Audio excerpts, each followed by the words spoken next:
कोल्हापूर शहराला पाणी पुरवठा करणाऱ्या चंबुखडी टाकीला सोमवारी मध्यरात्रीपासून मोठी गळती लागली आहे। या गळतीचं पाणी रस्त्यावरून वाहत असून अनेक घरात शिरलंय। शिवाय गळतीच्या पाण्यामुळे शेती पिकाचं मोठं नुकसान झालंय। एखादा ओढा वाहत असल्यासारखं पाणी या टाकीतून बाहेर येत असल्यानं आजूबाजूचा परिसर जलमय झालाय। कोल्हापूर शहराला थेट पाणीपुरवठा करणाऱ्या काळमावाडी योजनेतील विद्युत उपकरण दुरुस्तीमुळे कोल्हापूर शहराला शिंगणापूर, नागदेववाडी आणि बालिंगा या उपसा केंद्रातून पाणीपुरवठा करण्याचं नियोजन आहे। पण योग्य नियोजन नसल्यानं अनेक ठिकाणी पाण्याचा दाब वाढलाय। चंबुखडी पाणी टाकीच्या वितरण नलिकेमधील पाण्याचा दाब वाढलाय। परिणामी सोमवारी मध्यरात्रीपासून चंबुखडी टाकीतून पाण्याची गळती सुरू झाली।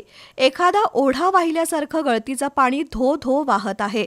त्यामुळे चिंतामणी कॉलनी, स्वामी समर्थ कॉलनी परिसरातील काही घरांमध्ये गळतीचं पाणी घुसून नागरिकांचं नुकसान झालंय। चंबुखडीपासून लक्षतीर्थ वसाहतीकडे जाणारा राजगोळ पाणंद रस्ता सुद्धा वाहून गेलाय। त्यामुळे नागरिकांमध्ये प्रचंड संताप व्यक्त होतोय। एक मागे पाणी पुरवठा केंद्र आहे, त्या ठिकाणाहून पाणी आमच्या घरामध्ये सतत एक आठवड्यातून 2 वेळेस तरी घरामध्ये शिरण्याचं प्रस्ताव होतं, पण या ठिकाणी कोणीही याची दखल घेत नाहीये। नगरसेवक, माजी नगरसेवक यांना आम्ही भरपूर वेळेस विनंत्या केल्या। एकतर आटोकाट प्रयत्न करतोय इथे कोल्हापूर महानगरपालिकेच्या हद्दीत असूनही आम्ही रस्ता आमच्या कॉलनीला मिळावा। आमच्या या 2-3 कॉलनी आहेत, जवळजवळ 200-250 घरं आहेत या ठिकाणी। या लोकांना रस्ता मिळावा यासाठी आम्ही प्रयत्न करतोय, पण आजपर्यंत त्याची कोण दखल घेत नाही। माझ्या शेताला लागून राजगोल पानंद लक्षतीर्थ वसाहतवरनं इकडं मसोबाकडे आलेले आहे। तो सगळा रस्ता केला होता परवा इलेक्शनच्या पिरियडमध्ये, तो रस्ता केलेला। त्या रस्त्यावर सगळ्यांनी स्वखर्चाने केलेला रस्ता, तो सुद्धा रस्ता आता धुवून गेलेला आहे सगळा।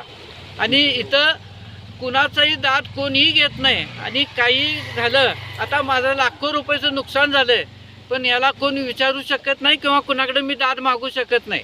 चंबुखडी टाकीच्या गळतीमुळे आजूबाजूच्या शेतात पाणी घुसलं असून शेती पिकांचंही नुकसान झालंय। महापालिकेच्या पाणीपुरवठा विभागाला कळवूनही अधिकारी वेळेवर आले नाहीत असं इथल्या नागरिकांचं म्हणणं आहे।